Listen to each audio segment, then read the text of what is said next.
پیاز یکی از محصولات عمده زراعتی در بغلان و اما زارعین میگویند خیلی ارزان است و بتاوان، تا جایی که حتی نیمی از مصرفی که بالایش انجام شده را هم پوره نمی کند.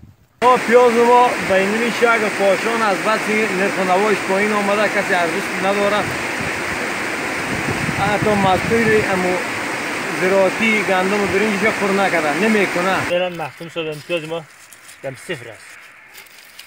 از این صفر است که نه دولت کدام سرخانه داره که خریداری کنه پیاز ما رو بگیره بره.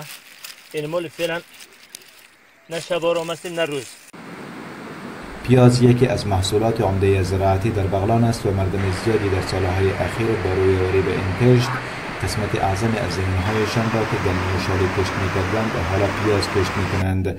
سال قبل هر سیر یا 7 کیلو پیاز در محلات بغلان 100 و در شهرها تا 150 افغانی بود و حالا به گفته زارعین هیچ خریداری ندارد و اگر باشد هم هر سیری را 5 افغانی می‌خواهند.